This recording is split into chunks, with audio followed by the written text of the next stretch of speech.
Docker. What are the metallic archaea?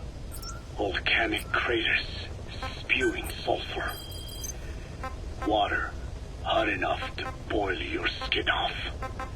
Ocean depths of 800 plus atmospheres. Wastelands radioactive enough to kill you where you stand.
Plant expansion complete. Mission list updated.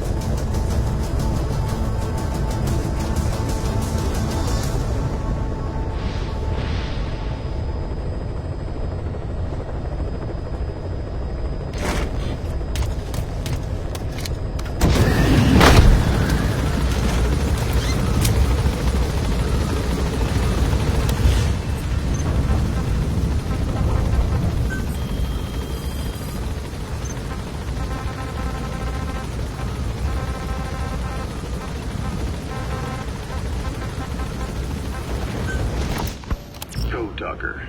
What are the metallic archaea? Volcanic craters spewing sulfur. Water hot enough to boil your skin off. Ocean depths of 800 plus atmospheres. Wastelands radioactive enough to kill you where you stand. There are groups of organisms that survive this fight. No. Because of living in such environments. I've heard about that. Extremo something. Extremophiles. By selecting certain species, then subculturing and repeatedly modifying them, I created a metallic offspring of pure archaea. They subsist on metals rather than organic matter. And some of them even consume uranium? Yes. Uranium enrichment archaea metabolize only uranium-235. As a result, they produce weapons-grade enriched uranium. How is that possible? Consider how plants fractionate carbon isotopes when they conduct photosynthesis. Nature possesses abilities beyond our imagination. So it was archaea that brought down your chopper? Corrosive archaea, yes. They oxidize metals, feeding off the energy in the electrons they receive. What became of the wreckage? We had the R&D team retrieve samples for study in airtight plastic containers, of course. Prudent. We shall extract archaea from it in good time. They should help you fight back against Black Anna. Any chance we could start now? It doesn't have to be a lot. I might just have another use for them. If it's only a small amount you need. That's fine. I'll get the R&D team to assist. Let's go. South Africa was previously suspected of developing nuclear weapons. It already had a conspicuous presence at the UN because of apartheid and its armed expansionism. But when neighboring Angola and Mozambique became socialist countries in '74, South Africa felt hounded into a corner.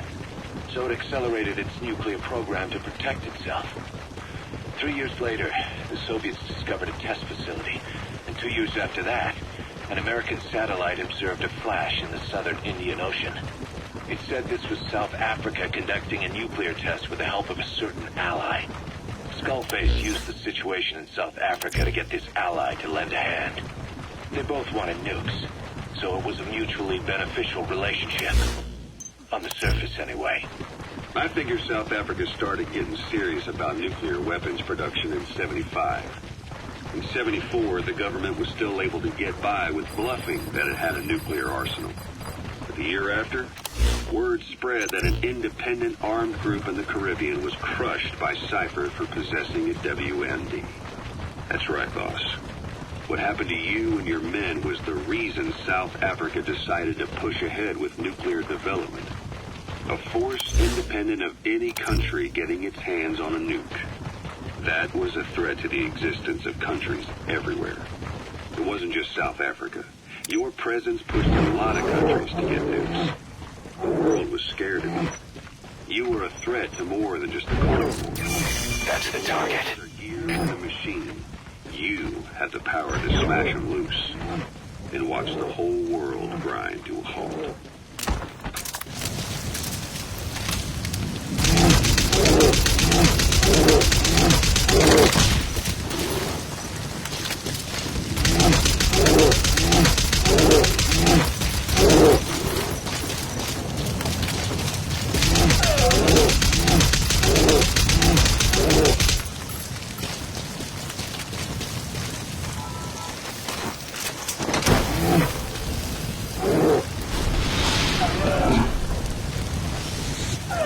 Side op completed.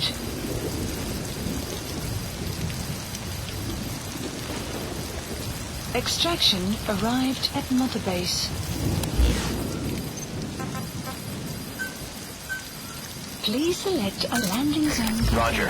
Support helicopter requested.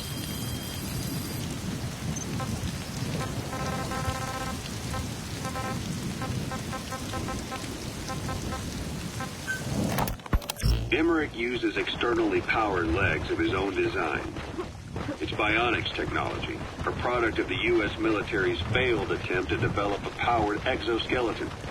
All the wearer has to do is apply a little force, and the actuators continue the movement in that direction. But his legs are unique. Instead of using a hydraulic mechanism, the actuators run off metallic archaea. That increases the actuator's reaction speed and also enables him to lock and release the joints at will. The legs are a nifty little gadget, but they have two clear weaknesses. First, they're dependent on external power, maybe because he built them knowing he couldn't leave his lab. There's no internal battery. That's why they won't work if they aren't plugged in. Second, and this is more than just a weakness, the legs are directly connected to his bones. Could be to minimize signal loss and the order's output to the legs and the drive response from them. Either way, Emmerich has used bolts to attach load-bearing parts directly to his femurs, probably by mimicking surgical treatment for compound fractures and the like. But the end result is those legs and his body are fused together. And that appears to be how he's able to move them so precisely. But that also means that any shock to the legs would be delivered right to his bones by way of those bolts. The same is true if he encounters the corrosive metallic archaea. If the corrosive archaea ate into the exposed bolts, they'd reach the endoskeleton parts and eat through them too in the blink of an eye.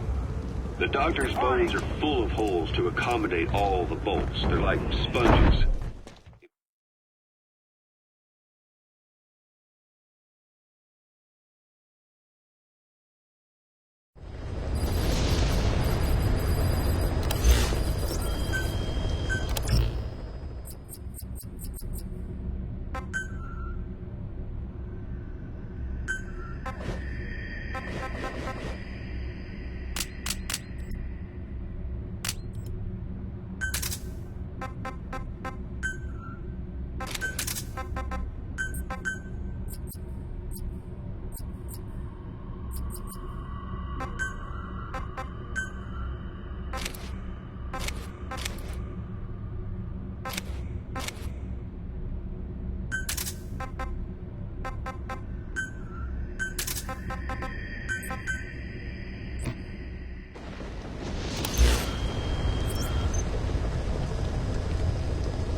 Please select a mission. Mission accepted. Heading to Central Africa.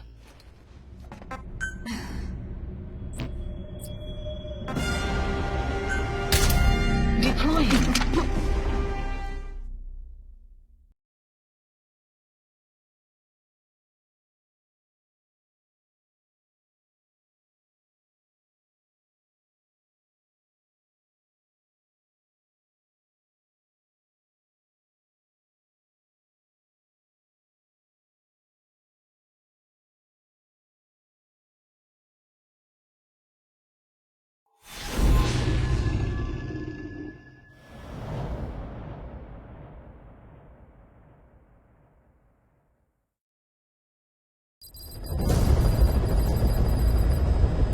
The target is Shivani. He was the leader of the boys being forced to work at the mine. He was separated from the others and taken away to Ngumba Industrial Zone. The locals call this place Nzoya Badiabulu, the Devil's House. Boss, find Shivani and extract him safely. You can check the target's location on your iDroid. The map has been updated.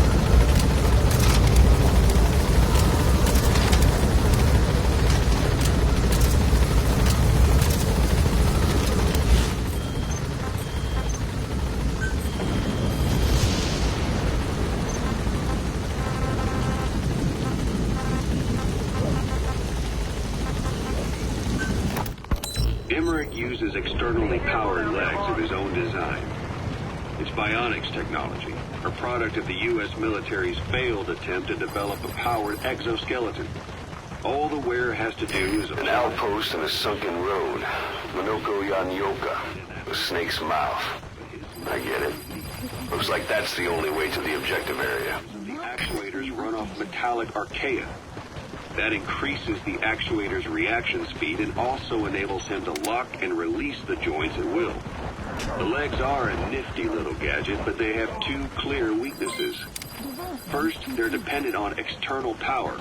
Maybe because he built them knowing he couldn't leave his lab. There's no internal battery.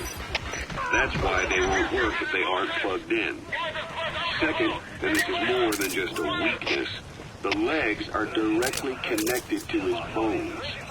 Could be to minimize signal loss in the order's output to the legs and the drive response from them. Either way, Emmerich has used bolts to attach load-bearing parts directly to his femurs, probably by mimicking surgical treatment for compound fractures and the like. But the end result is those legs and his body are fused together.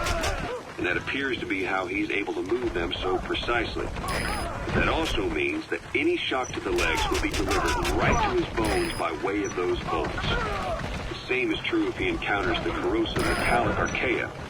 If the corrosive archaea ate into the exposed bolts, they'd reach the endoskeleton parts and eat through them too in the blink of an eye. The doctor's bones are full of holes to accommodate all the bolts. They're like sponges. If he were to lose the reinforcing parts, even the tiniest bit of force or weight would snap his bones. So when I dangled those corrosive metallic archaea in front of him, he realized straight away what would happen. Life wouldn't be worth living if he lost those legs of his. I'd bet that is what the doctor fears the most.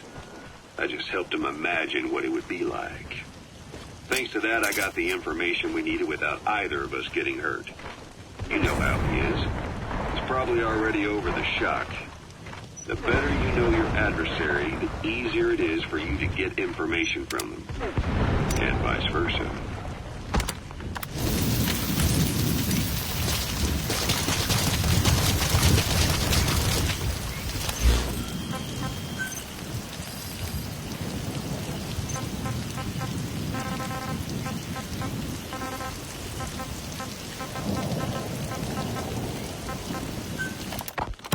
You said that the nuke Skullface was trying to spread around the world were equipped with a failsafe.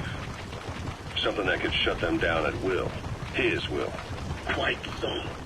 After all, he needed a guarantee that a fire wouldn't simply turn the weapons back on him. So how can they be stopped? The criticality trigger, that is, the detonator, is a complete black box design. Any attempt to dismantle it causes it to melt in seconds, using the corroding archaea. The design ensures that no detonation is possible unless it disengages the lock. So he had a way to disengage it remotely. Precisely. The client simply presses a button.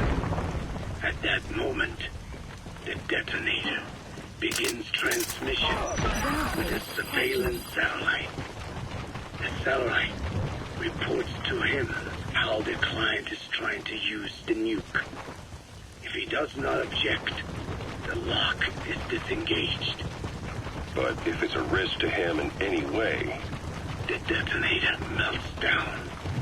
The same is true if detonation does not occur within a preset time after the lock is disengaged.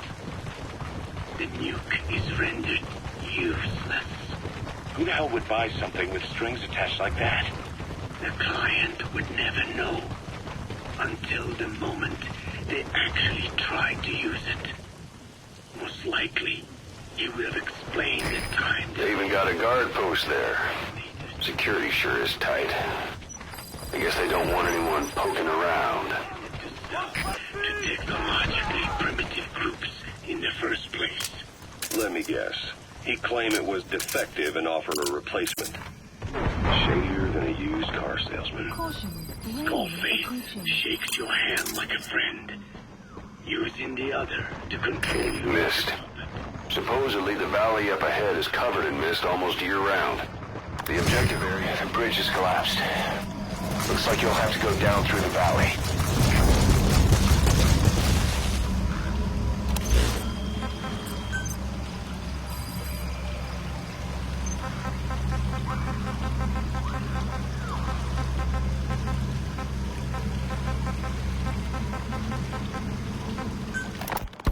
This is Yellowcake that Cypher was having the PF's transport. Before we met you, the boss recovered it from a truck crossing the savannah. Are there metallic archaea inside it? Yes, the archaea metabolize uranium-235 to subsist. They must be stored inside Yellowcake, or they cannot survive. So those biological traces we took for impurities were actually the real cargo. Of course, they are deactivated, so they do not trigger a sudden enrichment. They are like baker's yeast. Yet, they do gradually enrich the uranium as they feed. There's a cliff blocking the way to the objective area. You'll have to take the path. Yeah, we did. And the malachite that was loaded on the truck had traces of uranium in it, too. So that's the flower, huh? Skullface was gonna sell do-it-yourself nuke kits. The uranium-enriching archaea complete with a user's manual. And the ores with the uranium could be sourced by the client or provided by... Boss, that isn't the way to the objective area. Turn back. Common ores can be enriched to weapons-grade uranium by the metallic archaea. Proving that must have been the most important factor of the trials. That and the ability to successfully prevent detonation. So if the amounts of uranium in the ores are low enough, they can get past any inspection. And you only need a tiny amount of the archaea to act as the yeast. No great challenge to smuggle that either. The first step towards saturating the world with nukes. His plan. That was not my intention. My only goal in developing the metallic archaea was to save the Dene. What made you think a tool for creating undetectable nuclear weapons would save your people? After 70 years, the Dene reclaimed the Navajo nation from which we were banished. We bore all the hardships of poverty. But we were proud to live off the land we called our own. But in the moment the atomic bomb was dropped on Hiroshima, everything changed. I don't get it. The nuclear arms race between the U.S. and the Soviet Union began with the end of the Second World War. Suddenly, there was a massive demand for uranium. There's a lot of erosion in that tunnel. Could come down any minute. Beneath Watch your step. You've reached the objective area. Now look for the target. I just hope he's alive. The Black Ana government set up mine after mine, and many of the Dine worked them. Never informed of any danger. Every day